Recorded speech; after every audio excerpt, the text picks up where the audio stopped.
In this video, we're going to examine the habits of losing traders so we can avoid them. Stay tuned.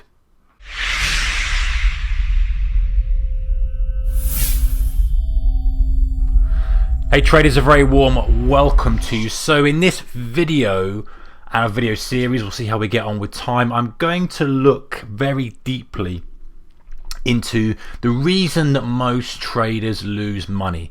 This is kind of the consistent things that people do, losing traders. You know, when you talk to them, when you kind of get involved with losing traders, or you get involved with new traders, or you just generally observe this from an independent looking in.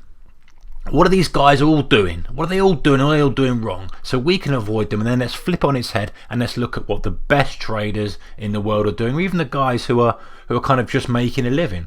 You know, because let's put this into perspective here. You know, if we use this 90% to 95% rule, saying, listen, most traders lose money, 99%, 5%, whatever the figure may be, then there's going to be traders out there who are making a living, all the way up to those who are making multi-billions. So let's just group those into one. Let's just say, listen, anyone who's making money out there and doing well, what are they doing that the losing traders aren't doing? Okay, let's dive straight into it, guys. Right, so let's look first of all the trading habits and patterns of losing traders. So the big one is they're taking small profits. Okay, it's the biggest theme amongst losing traders. When I look at losing traders statements, or whether I've been involved with losing traders, work with losing traders, or helping traders out from friends' perspective, whatever it may be, the biggest thing is they're always taking small profits. You're never going to see a situation where they've got, multiple trades that are still running and still working for them, or, a few good winners in there that are undoing all the losers. It's always the other way around. They're always seeing profits, and they're frightened of either the profits disappearing, or they're frightened of, that's literally what they're frightened of, isn't it? They're frightened of the money that they have in their hand going away. If it's a small amount of money, 100 quid, couple of £100, whatever it may be, 500 euros, put it in perspective of their account size, they snatch at it because they just want to grab it. They don't want to see that disappear. They feel like they've got it and they want to see it. They can't bear the thought of it going away. And that feeling is bigger for them than the feeling of, listen, the trade's working, let it mature and pay me for being right. So that's the biggest one, guys. The biggest of all of them is taking the small profits. Okay, the next one we look at is it's just there's a flip side of that. And none of these are kind of revolutionary thinking, but it's just a case of drilling right down into it. Listen, they don't take losses. And, there's many forms that this could kind of manifest itself into. The first one is, they just refuse to take a loss. I've seen a trader who's started out with literally a day trade type thing and has held it for months. I know this is an extreme example, but losing trade for months, many multiple times his initial risk, and you can't really understand why the behaviour of that is, why they're doing that behaviour, but it's just the way it is. The acceptance of losses. And then you've got adding to losers. This is a common theme when you look at statements. Adding to losers. People who just don't want to admit they're wrong, or don't want to crystallize that loss. Always got that kind of inferior behavior of hoping that the trade is going to come back for them, hoping that something's going to turn around with the trade and make them the money. And it's completely opposite kind of psychology of taking the small profits. They see the profits, they snatch it. They see the loss, they don't want to crystallize the loss. They want to hold it because it might come back. They're hoping completely the other way around. The tables are turned. They're hoping that it comes back for them, as opposed to when the profit, they're hoping that it doesn't come back. And that is the big psychology, human nature problem that we kind of have to overcome as traders. So I see this as a very common theme, guys, adding to losers, and also things, other forms like they don't stop for the day. They don't stop for the week. They're not controlling that risk. Day traders digging themselves into big holes. They're well out of tune with the market. They're performing very poorly on the day. Continue to dig, and before you know it, at the end of the day, they've got a serious loss that they really did not want, never set out to do, and they've just blown all their risk management parameters out the window.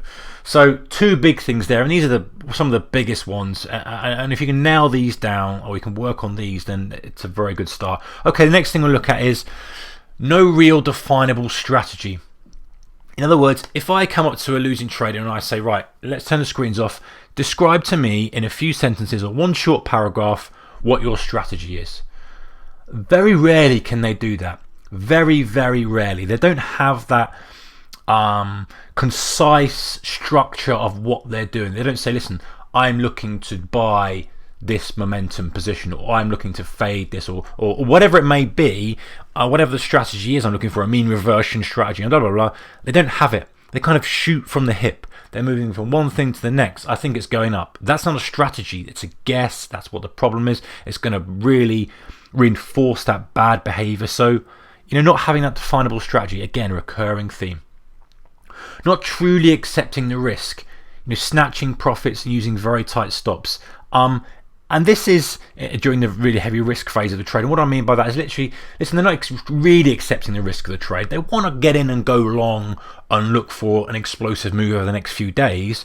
But the real true risk of that trade is going to be a stop under a low, or a good level below, a good bit of wiggle room, right? That's just the nature of the trade. You can't expect to have many multiples of risk return by just risking 10 ticks. So what I'm trying to say is, you can't say, okay, well, I want to try and get a 500 tick move, but I'm only prepared to risk 5 ticks. It's not going to happen. The odds are not in your favor. To get that kind of move, you're going to have a bit of a bigger risk, and then it's accepting that risk. So in other words, you have to dial down your position size to accommodate your monetary value of risk, and accept the fact that, hey, if I want to shoot for that, my risk has got to be X.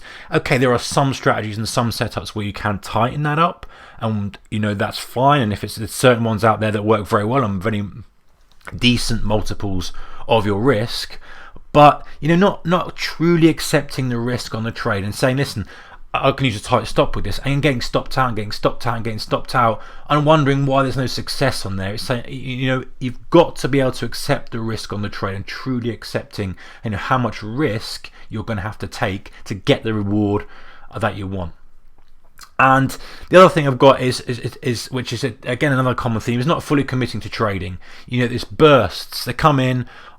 They do bursts of kind of getting excited, reading the market, trading actively. They enjoy the active action of trading, but they don't want to do, or they don't do the boring things. In other words, they're not sitting there analysing their performance. They're not sitting there and are kind of working through their mind how they should be performing in the day. They're not sitting there and working on their problems. They're not doing the boring, mundane stuff, which is the difference between the guys who are killing it and the guys who are just throwing money away, either very, very quickly or just slowly eroding it away. Full commitment to trade doesn't necessarily mean full time.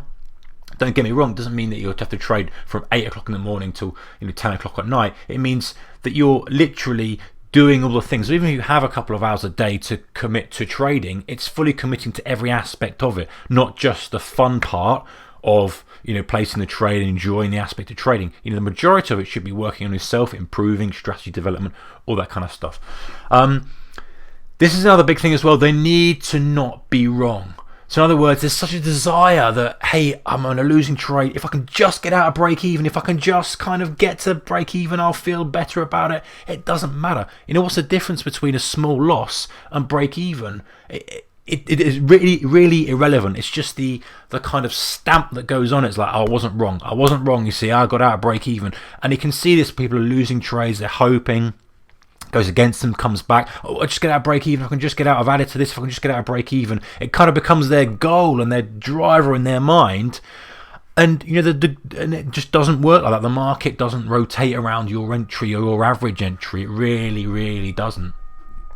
The other thing is, they don't give trading the respect it deserves, and this is partly the industry's fault. And this is a common thing of, listen, you can come in, all the marketing guys are saying, listen, it's so easy, come in, you can make a couple $100,000, you can do this, you can do that, trade from home, on a beach, on a laptop, and a lot of losing traders fall into the trap of thinking this is the easy path and what have you, and unfortunately they don't give it the respect that it really does deserve. And it's a hard business to be in. It requires a lot of effort, a lot of energy, a decent skill set, and I think that's mainly the industry's fault, who are trying to sell products, information, all that kind of stuff.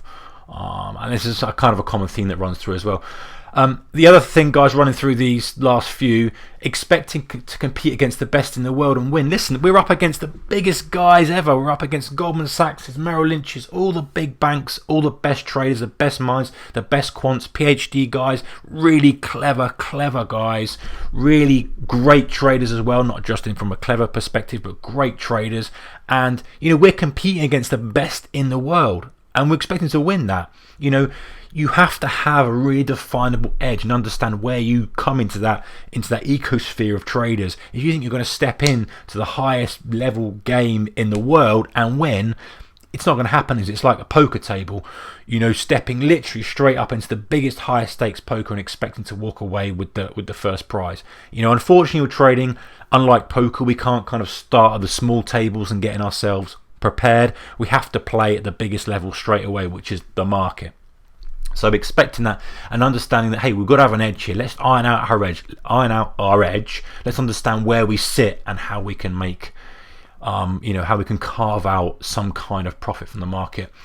And they don't understand that the odds of short-term trading success are not bad. In other words, they're 50%. In other words, what do I mean by that? If you were to place a trade, the odds of you having a successful day or couple of days are probably 50-50, okay? And they kind of mirror that with, hey, this is my success. I think I'm really good at it. I'm doing well. They don't understand that, the odds of very short-term success are pretty good, 50-50. But ultimately, over time, if you've got a losing mentality, losing strategy, that will obviously eke itself out. But it kind of gives a false confidence, and it doesn't give people the reason to kind of look into it. Unlike other big skill sets or big careers or big things that require a lot of skill, you can't go straight into it and see results. You can't go straight into it and heal somebody with surgery, or can't go straight into it and land a 777. You have to go through a process. Unlike trading, where you can put a 10 trades on and have 10 winning trades. Doesn't mean you're a great trader, but unfortunately that mirrors, sometimes people perceive that as being a great trader, and that upsets people when they realize that actually they're not. It's just lucky. And that brings us to the final point. The odds are low. I say a pilot, surgeon, sportsman, you can't go in and race 100 meters against Usain Bolt and expect to win the very first day of training. Doesn't work like that, does it? You're going to have to put the training in. Unfortunately, trading gives a bit of a false sense of security with that, and you kind of get into a thought where new traders think, hey, this is easy, this is great, and they start getting out the new Villa brochures, the Aston Martin brochures, whatever it may be, and unfortunately then they ramp up the stakes, and this is kind of the theme that I see. Have good success, think that they're good at it, and don't put the work in and effort in, and unfortunately lose all their money before they get a chance to do it. So let's have a look in the next video, guys. Part 2, we're going to talk about some of the process of trading and dig into this in a little bit more detail. Stay tuned.